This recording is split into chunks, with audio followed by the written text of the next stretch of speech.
My name is Avery Collins. I'm 28, and I've spent the last 3 years working pediatric emergency medicine. The kind of job where you learn to read a crashing vital sign, the way most people read a stop sign, instantly, without hesitation, because a half second of doubt can be the difference between a child going home and a child not going home. I know how to stay steady when a room full of parents is falling apart around me. I know how to hold a chart in one hand and someone else's entire fear in the other, and keep both of them from shaking.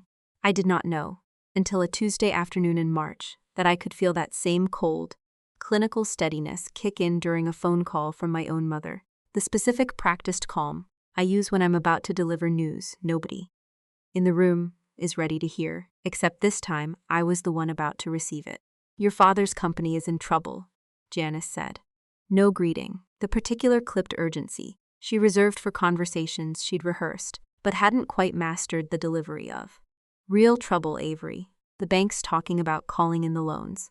We need you to help. You're the one with the money now."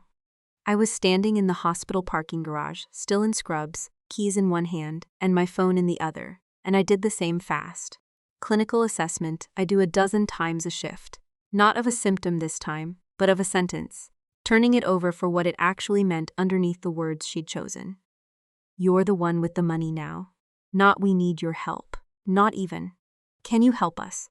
Just a fact, stated plainly, the way you'd state any other piece of settled information, that I had become at some point without my noticing the transition, the family's designated financial solution, the way I'd once been its designated sacrifice.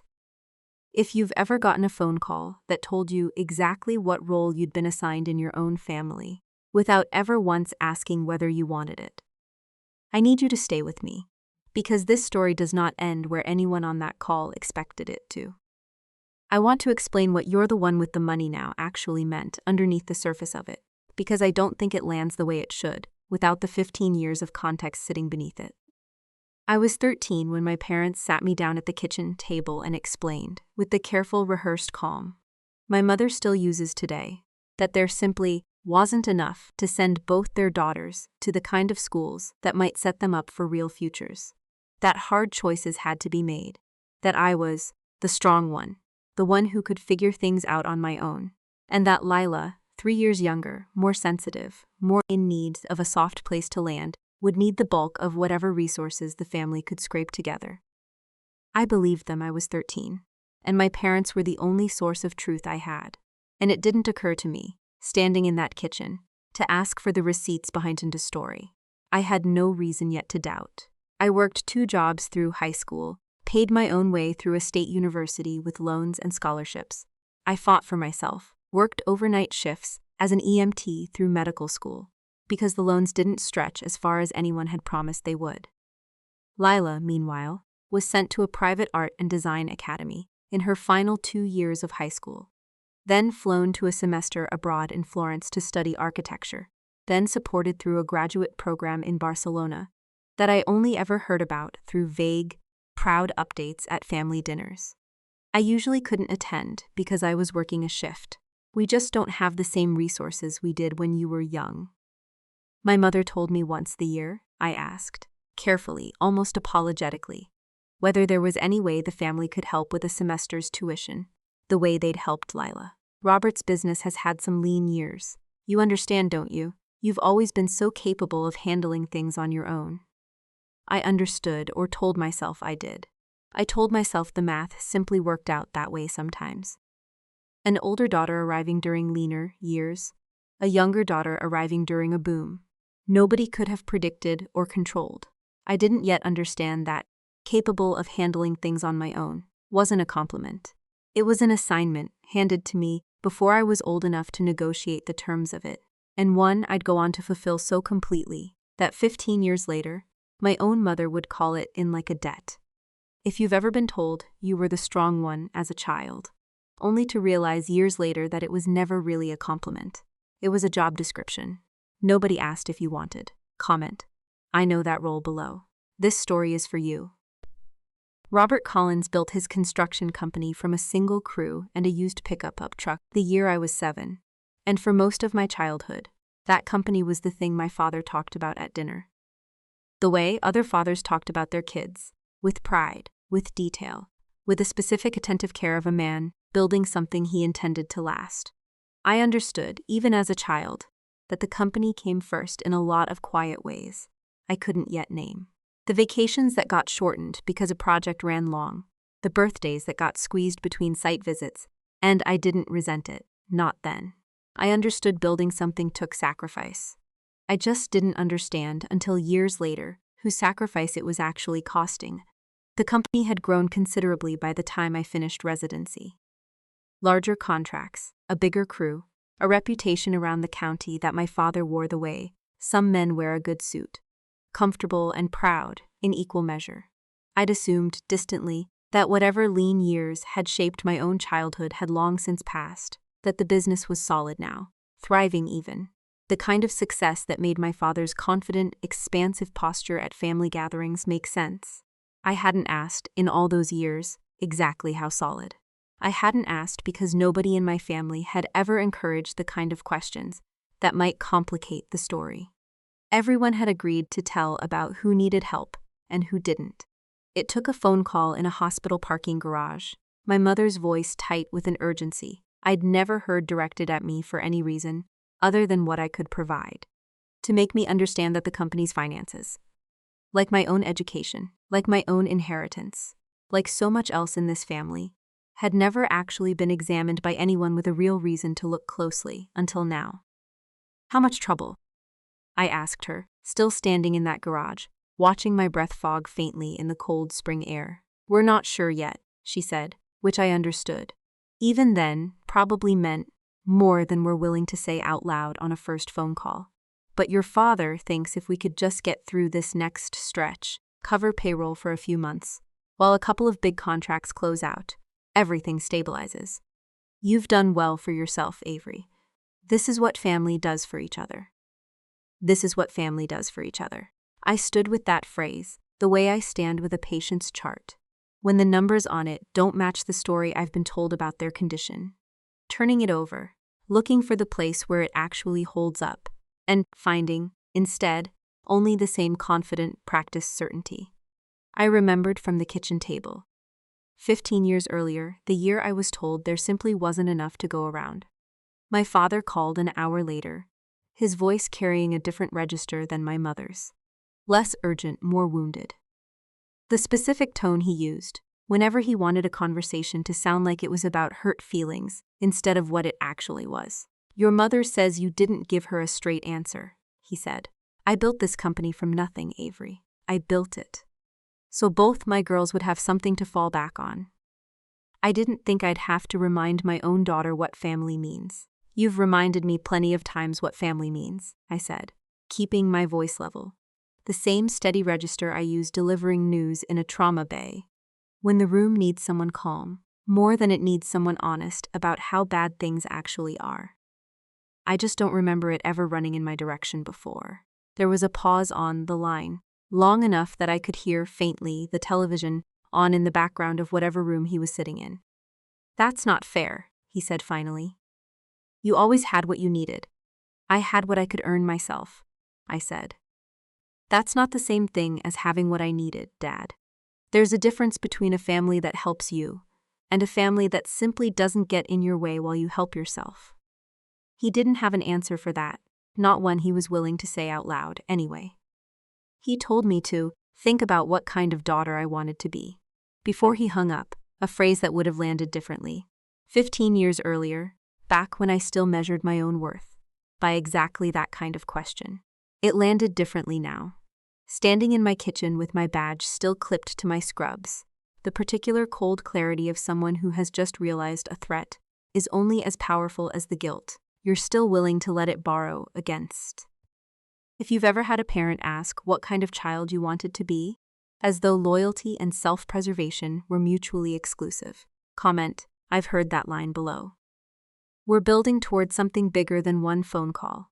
Lila called 2 days later, and her version of the conversation was different enough from our parents that it told me something important about how much she actually understood of what was happening underneath the surface of it. Mom and Dad are stressed about the business, she said. her voice carrying the specific breezy unconcern of someone who had never once had to worry about whether resources would simply appear when she needed them. I told them, "I'm sure you'll help. You're doing so well, Avery. It's not like it would really put you out." Did they tell you why I might feel a certain way about being the ones asked? I said, curious, genuinely, what version of our shared childhood my sister had actually absorbed. "What do you mean?" she asked, and the confusion in her voice sounded, as far as I could tell, entirely unrehearsed.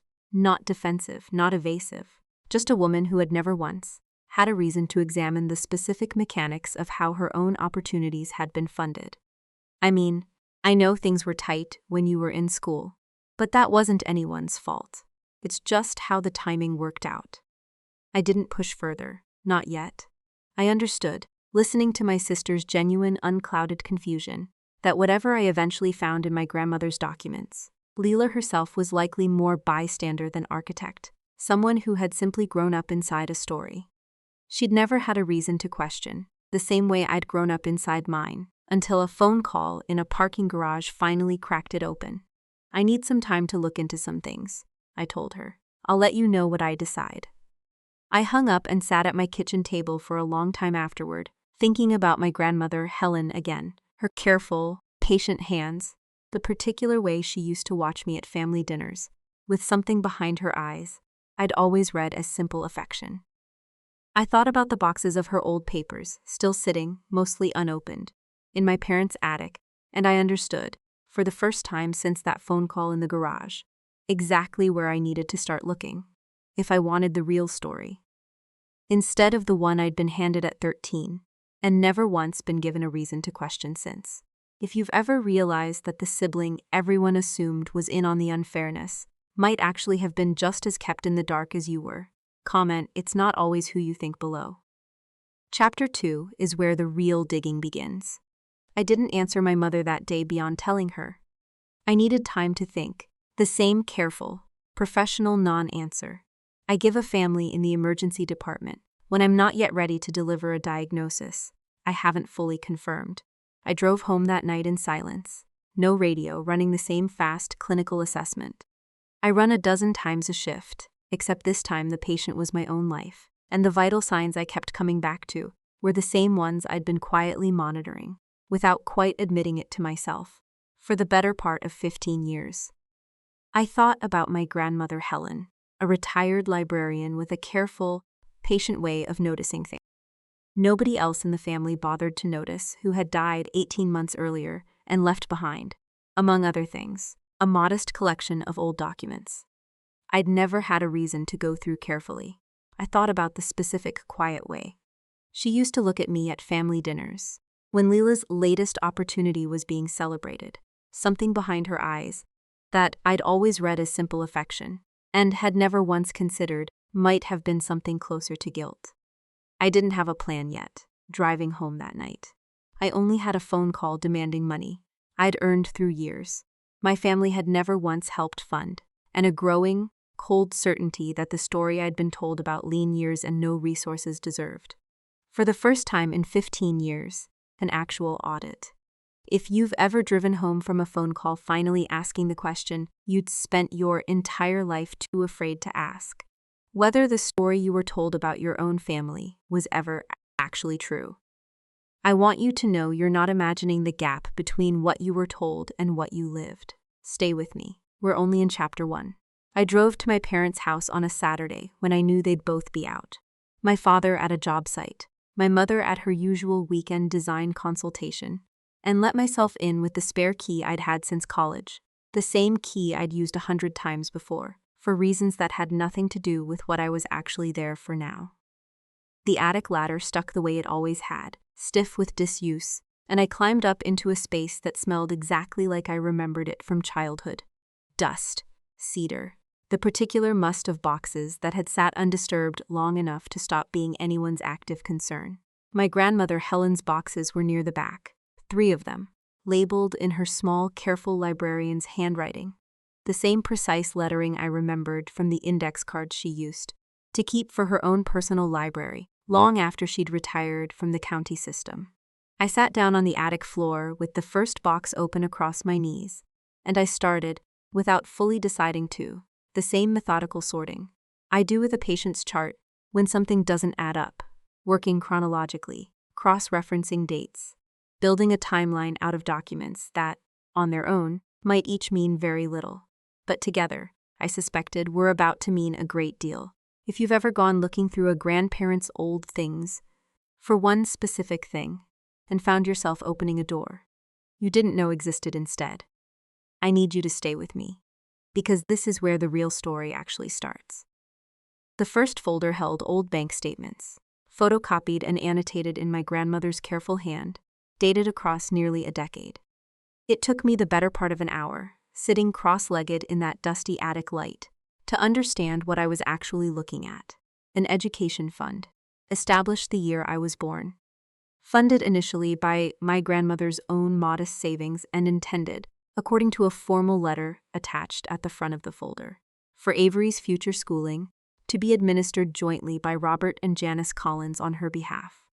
I found the withdrawal history next, a series of transactions beginning when I was 11. Each one modest enough on its own, each one authorized by my father as the fund's cosigner. Each one, according to my grandmother's small margin notes, redirected toward expenses that had nothing to do with my education at all.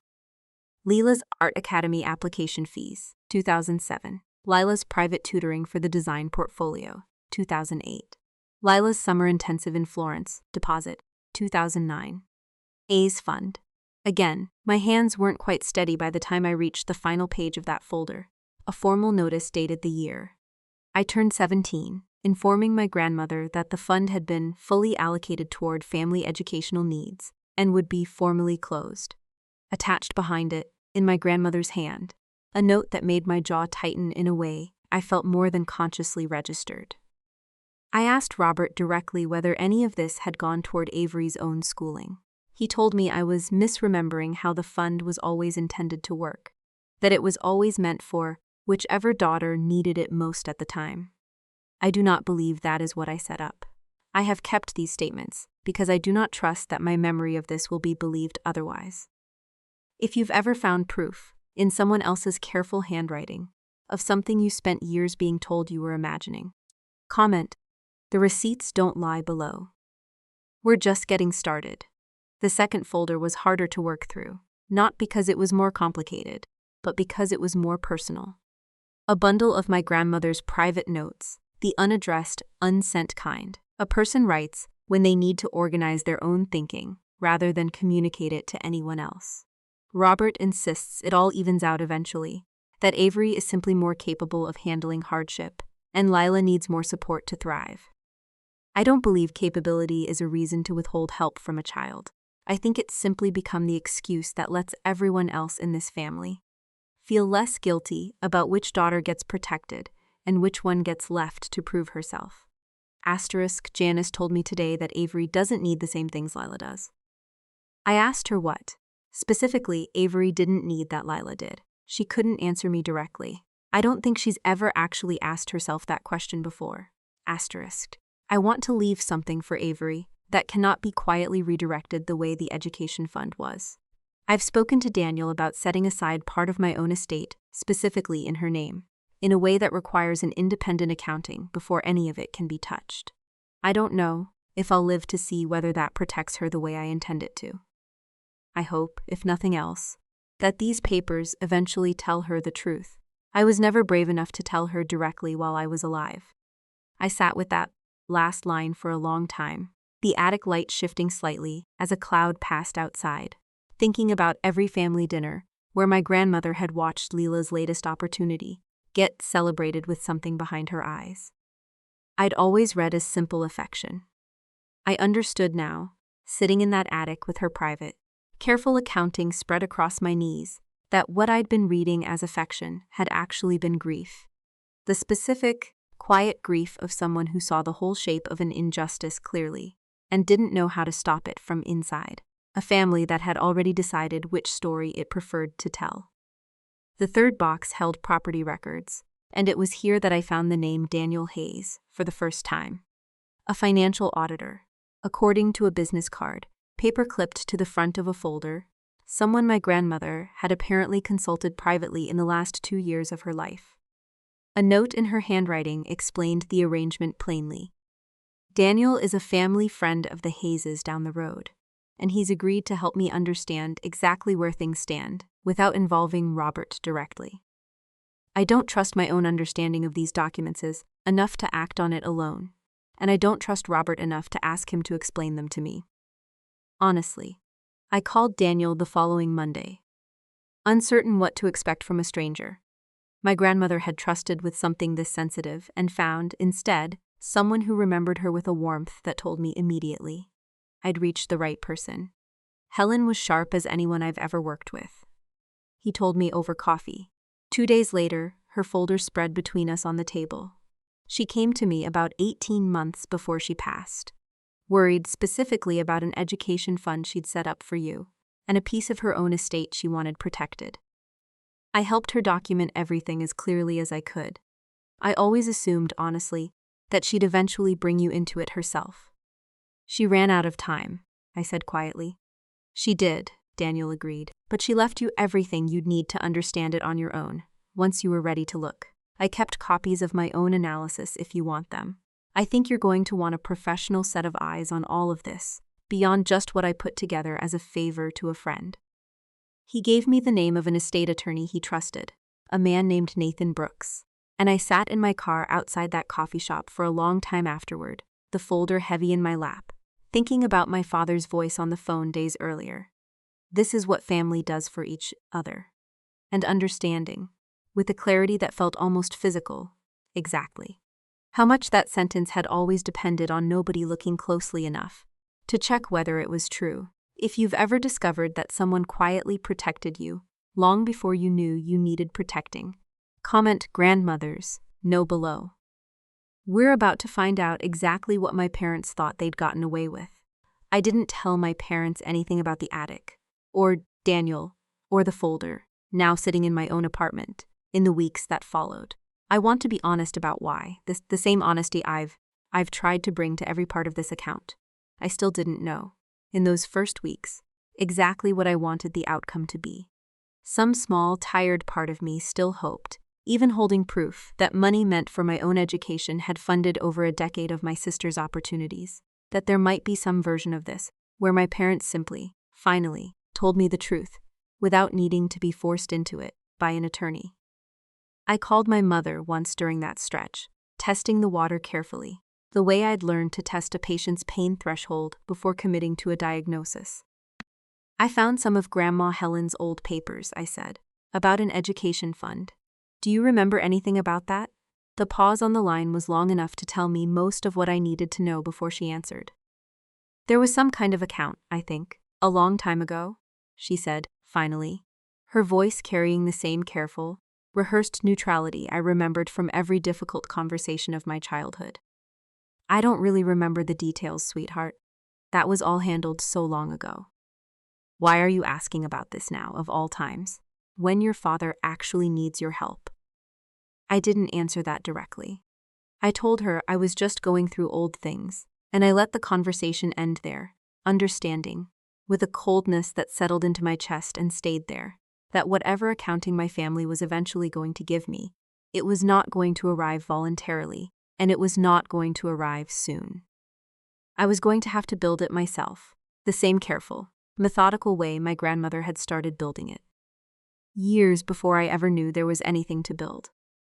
I met Nathan Brooks the following week, the estate attorney Daniel had recommended, in an office that smelled faintly of coffee and old paper, the kind of room built for exactly this kind of careful, unhurried work. He read through my grandmother's folder, methodically, the way I imagine he read through everything, pausing at certain pages longer than others. And when he finally looked up, his expression had the particular focused stillness I recognized from my own work, the look of someone who has just realized a case is considerably larger than the person sitting across from them initially understood. This is more than a family disagreement about who paid for what, he said. Your grandmother documented, in her own hand over the better part of a decade, a fund established explicitly for your education being redirected toward your sisters. That alone establishes a pattern. But this. He tapped a separate document near the bottom of the stack, one I hadn't fully understood the significance of yet. This is a partial deed to a piece of property. Your grandmother purchased jointly with your grandfather in the 70s. If her intent was to leave part of her estate to you specifically, and that intent was never honored, we may be looking at something considerably more serious than a fund. Your father quietly emptied when you were a teenager. What does more serious mean, exactly? I asked. Potentially inheritance fraud, depending on what we find, when we trace how that property and the rest of her estate were actually distributed after she passed, Nathan said. I want to be direct with you about what that means before we go any further. This isn't a conversation you can walk back easily once it starts. Are you prepared for what that might actually require of you? I thought about the phone call in the parking garage, my mother's voice telling me I was the one with the money now, as though the money I'd built myself, without a cent of family help, existed specifically to be handed back to the people who'd redirected my own inheritance towards someone else's opportunities instead. I thought about my grandmother's private note, the grief underneath her careful accounting, her admission that she hadn't been brave enough to tell me the truth directly while she was alive. I'm prepared, I told him. And I meant it with a certainty that surprised even me, given how uncertain I'd felt walking into that office an hour earlier. If you've ever sat across from a professional who finally, plainly, confirmed that what happened to you wasn't an exaggeration or a misunderstanding. Comment. I needed to hear that below. We're about to find out exactly what my parents thought they'd gotten away with. Daniel joined that meeting for its second half, bringing with him the fuller financial analysis he'd built with my grandmother in the last 2 years of her life. A spreadsheet. Methodical, in a way I recognized and respected immediately, tracing not just the education fund, but a second smaller account my grandmother had apparently also flagged as concerning. A modest life insurance payout from my grandfather's death, intended, according to the original policy documents, to be split evenly between any surviving grandchildren, that had instead been distributed entirely toward what my father's own records euphemistically labeled Leela's continuing education expenses. Your grandmother caught this one herself, going through your grandfather's old paperwork after he passed, Daniel explained, sliding the policy documents across the table. She confronted your father about it directly. According to her notes here, he told her, the money had already been spent and there wasn't anything left to divide fairly. So he'd simply allocated what remained toward whichever grandchild needed it most urgently at the time. Your grandmother didn't believe that was an honest accounting of what happened. Neither do I, now that I've traced the actual disbursement dates against Lila's tuition payments. I sat with that for a long moment, the specific, cold arithmetic I do for a living, taking over almost involuntarily.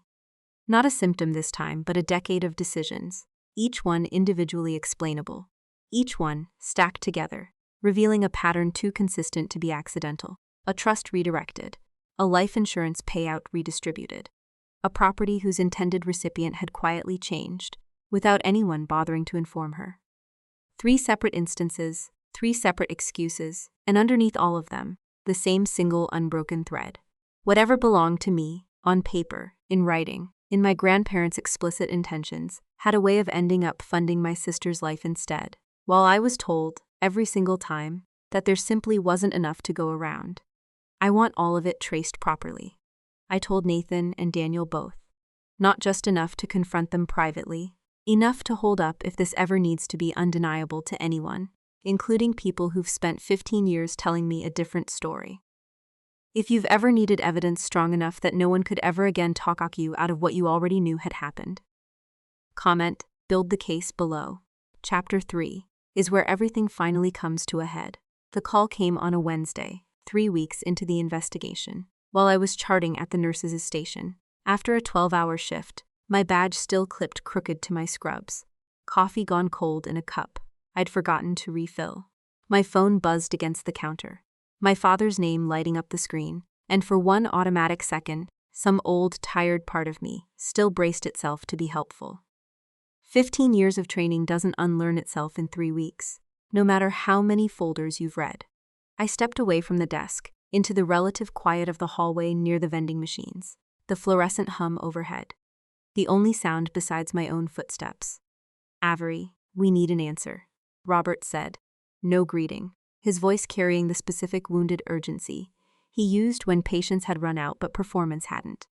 The bank's given us 30 days. Your mother hasn't slept properly in a week. I don't understand what there is to think about. You have the money. We need it. This is your family. No mention of an education fund quietly emptied when I was 11.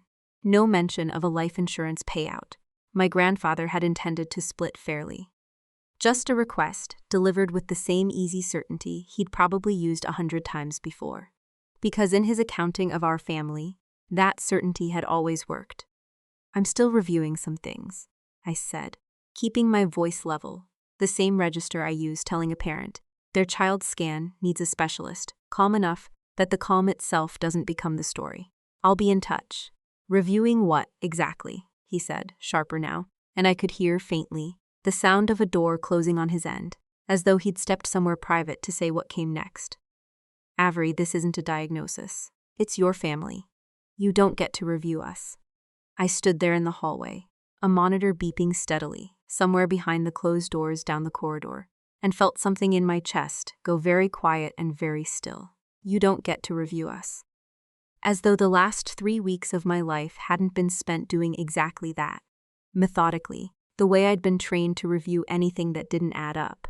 If you've ever had someone tell you that you don't have the right to examine the very story they built your entire childhood around, comment below. I want to know how many of you have been told that looking too closely was itself the offense. I want to tell you about the exact moment the arithmetic finished, because it wasn't the phone call in the parking garage, and it wasn't the attic, and it wasn't even Nathan's office with the property deed spread across the table. It was 3 days after that call from my father, sitting alone in my apartment at midnight, with Daniel's spreadsheet open on one screen and my own 6-figure student loan balance open on the other, doing the kind of comparison I'd been avoiding without quite admitting to myself that I was avoiding it. I made 2 columns on a legal pad, the same instinct that had gotten me through a decade of differential diagnoses, taking over almost against my will. On one side, every dollar my family had redirected away from me and toward Lila across 15 years. The education fund, the life insurance split that never happened, tutoring academies, flights to Florence, a graduate program in Barcelona, numbers that, once actually totaled, instead of half remembered, came to just under $200,000. On the other side, I wrote down every moment any of them had shown up for me, the way they'd shown up for her, unconditionally, without it costing me something to receive it. The first column filled most of a page. The second column had 3 entries. A card from my mother when I finished residency, signed but clearly picked out by someone else, the handwriting on the envelope unmistakably my sister's. A single visit from my father during my intern year, 40 minutes long, most of it spent asking whether the hospital had good parking. A voicemail from my mother congratulating me on a promotion I'd mentioned once, months earlier, in passing, the kind of gesture that felt less like warmth and more like an entry in a ledger, being kept for entirely different reasons than mine. I stared at those 2 columns for a long time, my apartment quiet except for the hum of the refrigerator and the distant sound of traffic outside. Somewhere in that stillness, I stopped waiting for the second column to grow, and I understood, with a clarity that felt almost clinical, that no future deposit was coming, if you've ever made that list. What you gave against what you got, and felt the floor drop out from under you when you saw the gap in your own handwriting. I need you to know you're not the only one. Keep reading. It gets better from here. I stopped looking for validation somewhere around 1 a.m, and I started calculating instead, and the shift between those 2 states felt less like a decision and more like something physical. A held breath finally released. Validation had always required them to see me clearly. Calculation only required me to finally see myself. I thought about every family dinner where Lila's latest opportunity had been celebrated, while my own accomplishments were folded quietly into the background, mentioned in passing if at all. The residency match, the board certifications, the years spent working overnight shifts, so I could afford tuition. Nobody else was covering. I had learned, somewhere along the way, to treat my own milestones as beneath the family's attention. The same way, I now realized, I had learned to treat my own needs as beneath consideration entirely, because asking for anything had always felt like breaking some unspoken rule about which daughter was allowed to need things. I understood, sitting there with my two unequal columns, that I had spent 15 years being the family's proof of concept, the daughter who could be given nothing and still succeed anyway, which had somehow, over time, been quietly reinterpreted as evidence that I'd never needed anything in the first place. Nobody thanks the proof of concept. Nobody protects it. They just point to it, when convenient, as evidence that the system worked exactly as intended. And then they call it when the system finally runs into trouble. It can't solve on its own. If you've ever realized you were being used as evidence that unfairness didn't count as unfairness, because you managed to survive it anyway, tell me. I think this is one of the loneliest realizations a capable person can have, and I don't think enough people say it out loud. My hands were steady when I called Nathan the next morning, steadier than they'd been in weeks. I noticed that specifically, the absence of the low, constant hum of anxiety I'd been carrying since the garage, replaced by something with better posture, something I didn't fully recognize yet, though I would come to know it very well by the time this was over. I want to move forward formally, I told him. I want the full accounting completed, and I want to understand exactly what my options are. Recovery, disclosure, whatever this actually allows for once it's documented properly. You understand what this means, Nathan said, not as a warning, but as a simple statement of terrain, the way a surveyor tells you exactly where a property line falls, whether you like where it lands or not. Once we formally request an accounting of your grandmother's estate and the insurance disbursement. There's no quiet version of this left. Your parents will know something has changed, and it will not go over well. I know, I said. Your father may respond with anger before anything else. That's often how people respond, when a version of themselves they've protected for years finally has documentation attached to it. Your mother may retreat into the same vague, careful language she's used with you your whole life, and your sister may not know how to process any of it, because from what you've told me, she may genuinely not have understood the mechanics of what was happening to you. I know, I said again, and I meant it more each time, the words settling into something closer to certainty with every repetition. There was a pause on the line, and then Nathan said something I've thought about many times since. Your grandmother built the protections into her estate because she trusted you to eventually use them wisely, Avery. Not because she thought using them would be painless. Those are two very different things. Don't let anyone convince you they're the same. How long until the formal request actually goes out? Once I give the word? I asked. I can have it drafted and sent within a day or two. But I want you to sit with the decision overnight first, if you're willing. Not because I doubt you. Because everyone deserves one more night before a decision like this becomes something they can't quietly walk back. I almost laughed, a short, humorless sound that surprised me even as it left my mouth. I've had 15 years of nights to sit with it, Nathan. Then one more won't hurt, he said gently. And I understood. He wasn't trying to slow me down so much as make sure that when the request finally went out, I wouldn't be acting from the raw, unfinished place I'd been living in since the parking garage. He wanted me steady. I appreciated that more than I let on at the time. I didn't cry after we hung up. I think people expect a breaking point to look like tears. A woman finally collapsing somewhere quiet. Mine looked like the opposite. My jaw tightened, my shoulders squared, and I sat up straighter at my kitchen table than I had in weeks, the posture of someone finally done, asking permission to take up space in her own family's account of itself. If you've ever noticed your own body change shape the moment you stop negotiating with people who never planned on meeting you halfway, comment below. I think it happens to more of us than we admit. I drove past my parents' house that Saturday, not to confront them, not yet, but because I needed to see it one more time the way it existed before everything changed. The basketball hoop over the garage that had been mine before it quietly became the family's. The porch light my father always left on, the guest room upstairs that had been converted. sometime during my second year of medical school, into a home office for the business that apparently still couldn't cover its own payroll. I sat in my car across the street for 10 minutes, engine off, watching lamplight move behind the curtains, shadows crossing a life that had made room for one daughter's future and treated the others as something that would simply take care of itself. I could see my mother's shape moving past the kitchen window, and I found myself, almost involuntarily, imagining the version of this exact evening that might have existed in some other family. One where a phone call about the business's trouble would have come with an apology attached, instead of an invoice. I thought about my grandmother's private note, the grief hidden underneath her careful accounting, her admission that she hadn't been brave enough to tell me the truth while she was alive, and I understood, sitting there in the cooling evening air, that she hadn't just been protecting money.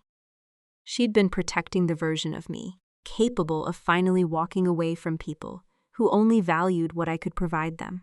I started the engine and drove home without going inside. There would be time for that conversation. But it wasn't going to happen on their terms, in their kitchen, wearing the version of myself that had spent 15 years quietly proving I didn't need anything from anyone. The next version of me was going to show up with a folder, an attorney, and a formal accounting request, and for the first time since that phone call in the parking garage, I felt something that wasn't grief. If you've ever driven past the house that raised you and realized you no longer recognized yourself as someone who belonged there, stay with me. Chapter 4 is where they finally have to answer for it. I picked up my phone that night sitting in my own driveway, with the engine still ticking as it cooled, and sent Nathan a single line, send the formal request. I hit send before I could talk myself out of it, and I sat there in the dark of my own car, feeling the quiet, seismic click of a door finally closing behind me, and another one, somewhere ahead, just beginning to open. The formal request went out on a Tuesday morning, sent from Nathan's office on letterhead, formal enough to look almost gentle, the kind of document that could end a family's version of itself without ever raising its voice. I pictured it landing in my parents' mailbox, ordinary and unremarkable among the bills and catalogs, before it detonated quietly at their kitchen table. My phone started ringing that afternoon. I let it go to voicemail, then again 20 minutes later. By evening, I had 8 missed calls from my mother, 4 from my father, and a single short voicemail from Leela that just said, Avery, what is happening? Please call me back. Her voice carrying a genuine confusion I recognized instantly as different from our parents' particular flavor of panic. I played it twice, listening for the thing I half expected to hear underneath it. Some trace of defensiveness, some hint that she already knew more than she was letting on. And found instead only what sounded like real worry. I want you to imagine the specific kind of stillness that exists in your own apartment, while your phone lights up over and over on the counter, a sound that used to make my stomach drop, and now just felt like weather passing through. I sat with a cup of tea I actually drank, watching the screen light up and go dark, and felt something in my chest that I can only describe as quiet. Not cold, just quiet. The way a room feels after a storm has finally passed through it. If you've ever sat perfectly still while your phone rang itself into exhaustion, knowing exactly why and choosing not to answer anyway, comment below. I think that kind of stillness is its own quiet act of courage.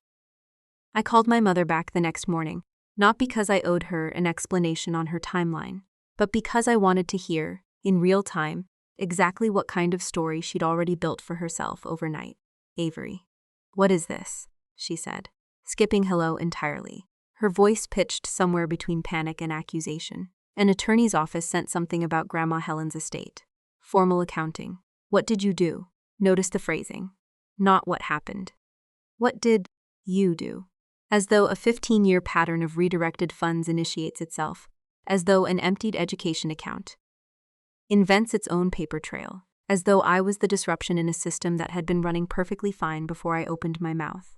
I requested a formal accounting of the education fund and the life insurance disbursement, I said, keeping my sentences short and factual, the way I'd deliver a finding to any family in a trauma bay, because I understood, even then, that emotion would only give her something to argue with, instead of something to actually look at. Grandma Helen kept detailed records of both. I've spent the last few weeks confirming them independently. I'm not disrupting anything, Mom. I'm just finally reading what's actually been sitting in an attic the entire time. The silence on the other end of the line lasted long enough that I checked to see if the call had dropped. When she finally spoke again, her voice had lost its earlier edge, replaced by something smaller and more uncertain, a tone I didn't remember ever hearing from her before. "Are you sure?" she asked quietly. "Are you sure? It's really as bad as you think." "I'm sure," I said. "I wouldn't have sent the request otherwise." The meeting happened 11 days later, in Nathan's office, a room with a long table and a view of a quiet side street, the kind of soft afternoon light that made everyone look slightly more exhausted than they actually were. Someone had set out a pitcher of water and a stack of paper cups that nobody touched. My mother sat on one side, my father beside her, his jaw set in a way I'd never seen before, the confident, expansive posture I remembered, from every family gathering gone entirely, replaced by something tighter and more careful, his hands flat on the table as though bracing against something. Lila sat a little apart from both of them, closer to me than I expected, which surprised me more than almost anything else that happened that day. Nathan sat at the head of the table with Daniel beside him, the spreadsheet he'd built with my grandmother, spread across the surface in careful, color-coded sections, alongside copies of the original policy documents, the Education Fund's founding letter, and the partial property deed that had started this entire chapter of my life. "We'll start with the numbers," Nathan said, sliding copies across the table, the paper making a soft, unified rustle as it reached each person in turn. He walked through it methodically, the way I imagine a surgeon walks a patient through an X-ray. Calm, factual, no drama in the delivery, because the facts didn't need any help being devastating. An education fund established the year I was born, funded by my grandmother, redirected through a series of withdrawals my father had authorized as co-signer, every dollar of it eventually landing in Lila's academy fees, tutoring, and tuition instead of mine. A life insurance payout intended, in writing, to be split evenly between any surviving grandchildren, dispersed entirely toward Lila's continuing education instead, with no record of my portion ever being set aside, or even discussed with me directly. $192,000, redirected across 15 years, according to Daniel's final total. Money my grandparents had explicitly intended for me, quietly reassigned by decisions I'd never once been part of, justified according to my grandmother's own notes, by an explanation my father had apparently given more than once, that it had always been meant for whichever daughter needed it most at the time. If you've ever watched someone's carefully built version of themselves come apart across a conference table, one piece of paper at a time, you understand the strange quiet of a moment like that. Nobody shouted yet. There was just the sound of pages turning, and a man's breathing getting shorter with every sheet. "This is insane," Robert said finally, his voice louder than the room wanted to hold. "I was doing what I thought was best for this family. Lila needed more support. Avery was always stronger, always more capable. I don't understand why we're sitting here treating a parenting decision like a crime." "Then explain the property deed," Nathan said, calm as ever. "Explain why your mother-in-law's written intent in her own hand was never honored. Explain why Avery was never once told any of this was happening, so she could have a say in decisions that were, by every legal document in this folder, about her own inheritance." Robert's hand, resting flat on the table, curled slowly into a fist and then released, over and over, a small tell. I don't think he even knew he was doing. He looked at my mother instead of at me, as though she might be able to argue the numbers into a different shape through sheer loyalty alone. She didn't say anything. Not at first. I watched something in her face shift slowly, the way ice shifts before it finally cracks all the way through. Not a sudden collapse, just a long, quiet redistribution of weight, until the whole surface gives. "Robert," she said finally, and it was the first time in the entire meeting. Her voice had dropped below its careful, rehearsed register. "Tell me you didn't know what that fund was actually for." He didn't answer. That silence told her more than any spreadsheet ever could. Here's the part nobody prepares you for. The breaking point isn't actually the moment the truth comes out. It's the moment right after, when you watch the people who hurt you finally understand what you already knew, and you realize the knowing doesn't undo 15 years of being unseen. It just confirms you were right to stop waiting for them to see it on their own. Leela spoke up next, her voice smaller than I'd heard it in years. Avery, I didn't know. I swear I didn't know any of this. I thought things were just tight when you were younger and easier by the time it was my turn. I never asked why. I should have asked why. I know, I said, and I meant it without bitterness, because I understood, sitting there, that Lila's silence and my invisibility had grown from the same soil, just watered differently. She'd learned that her opportunities simply appeared, and had never had a reason to question the mechanics behind them. I'd learned that surviving without help was proof. I didn't need any. Neither of us had built those habits alone. Nathan laid out the path forward, with the same steady calm he'd used through the entire meeting. A formal restitution agreement, structured over time, covering the education fund and the life insurance disbursement, along with the legal transfer of my grandmother's originally intended share of the jointly held property. My parents would not be facing criminal charges. Nathan had been direct with me earlier that pursuing that route would take years and offer little beyond punishment for its own sake. But the restitution agreement would be binding, independently audited, and permanent in a way informal family promises never had been. If you've ever sat in a room and watched consequences finally land on people who spent years avoiding them, and felt strangely calm instead of vindicated, I want you to know that calm is not the same as not caring. Sometimes, it's what caring looks like after you've run out of anger to spend. I didn't get the family I'd once pictured, back when I still believed the story about lean years and hard choices. I want to be honest about that, because I think too many of these stories end with a bow tied too neatly, and mine didn't tie that way either. My mother called me 3 weeks after the meeting, her voice smaller than I'd ever heard it, and told me she was sorry. Not just for the phone call in the parking garage, but for years of choosing not to ask the questions that might have caught this sooner. It wasn't a perfect apology. It didn't erase 15 years of being treated as the daughter who simply didn't need things, but it was real. And it was the first time she'd ever named what she'd actually been avoiding, instead of simply avoiding it again. My father hasn't called. Nathan tells me the restitution payments are proceeding on schedule, regardless, structured in a way that no longer depends on his willingness to feel sorry about it. Leela and I have talked more in the 2 months since that meeting than we did in the 5 years before it. She asked me, for the first time in either of our adult lives, what my actual work was like. Not the hours, not the pay, but what it felt like to hold someone's fear steady in a room falling apart. I didn't expect how much that small question would matter to me. I used part of the restitution to finally, fully pay off the student loans I'd carried since medical school, and I set the rest aside, on Daniel's advice, in an account with its own independent oversight.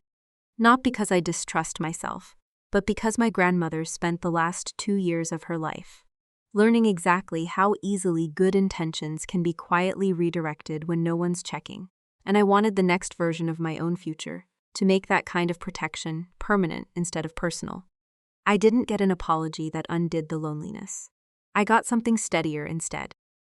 If you've ever done the hard, quiet work of finally proving something you spent years being told you were imagining, and realized the real victory wasn't punishment. It was finally being seen clearly, for the first time in your life.